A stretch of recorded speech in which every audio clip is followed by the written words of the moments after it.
अस्सलाम वालेकुम स्टूडेंट्स। हमें मवाजना करना पड़ता है बाज़ दफ़ा फ़िक्रों में किसी चीज़ का, एक चीज़ से दूसरी चीज़ से।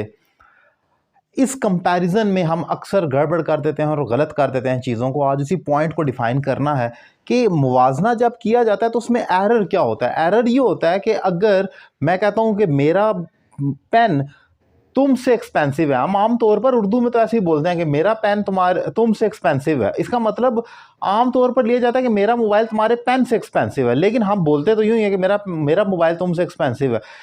इसका मीनिंग उल्टा जो इंग्लिश में बन जाता है वो ये बन जाता है कि मेरा मोबाइल तुमसे एक्सपेंसिव है, यानी कि जो मेरा मोबाइल है वो तुम्हारी पूरी शख्सियत से, पर्सनैलिटी से, वजूद से, जिस्म से एक्सपेंसिव है, जो कि गलत है। सो कंपैरिजन वर्सेस एग्जैक्ट कंपैरिजन होता है। अगर मोबाइल का कंपैरिजन करना है तो वो दूसरे के मोबाइल से ही करना है। आप ये नहीं कह सकते कि मेरा मोबाइल तुमसे एक्सपेंसिव है, आप कहेंगे मेरा मोबाइल तुम्हारे मोबाइल से एक्सपेंसिव है। ये तो होगी उर्दू में स्टोरी। इंग्लिश में भी एरर यही होता है। फॉर एग्जाम्पल, अब इसमें जब हमने कंपैरिजन करना हो चीज़ों का तो हम लिखते हैं देन दैट ऑफ का फ्रेज। इसका मतलब होता है कि ये चीज़ उस चीज़ से, ये एग्जैक्ट एक पैमाना नाप देता है इस चीज़ का उस चीज़ से। For example, my mobile is expensive than that of yours, तुम्हारे मोबाइल से।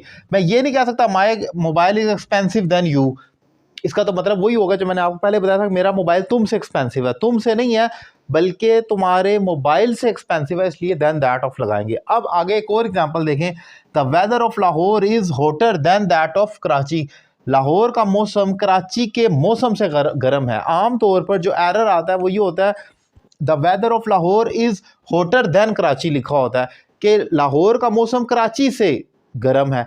तो ये लाहौर के मौसम का पूरे कराची से कंपैरिजन हो जाता है, जो कि गलत है। आपने ऐसा नहीं करना होता। आपने जो कंपैरिजन करना है वो लाहौर के मौसम का कराची के मौसम से ही करना है। तो इसलिए देन दैट ऑफ का इस्तेमाल किया जाएगा। एक और देखें, अब मुवाजना ही हो रहा है तो जरा एग्जांपल को देखें। शी इज इंटेलिजेंट देन हर।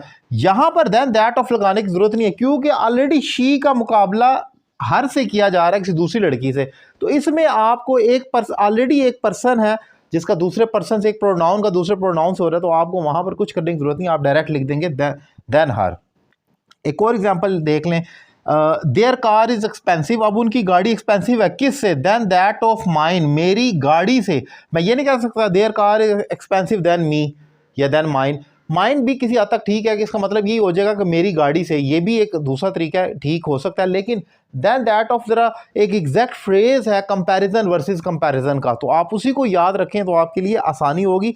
ये टेक्निकल एरर्स होते हैं, ग्रामेटिकल एरर्स होते हैं जो कि सेंटेंस स्ट्रक्चर में डाले जाते हैं और स्टूडेंट इससे कंफ्यूज होता है। इसी पॉइंट को मैंने आज डिफाइन किया। आमतौर पर ये करेक्शन ऑफ एरर में चीज़ें आती हैं जो आपको कंफ्यूज करती हैं। उम्मीद करता हूँ लेक्चर आपको पसंद आया होगा। अपनी राय का इजहार करें। Thank you very much.